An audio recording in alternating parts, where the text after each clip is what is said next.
Okey, so ni macam nak tengok warranty. Okey, untuk warranty tak ada warranty Jadi sebelum tu customer dia kena check dulu. Ni pekat apa semua okey ah. Buat tengok.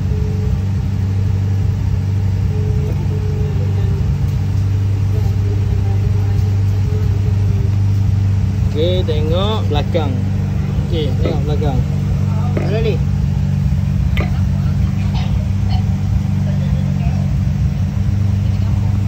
Apa?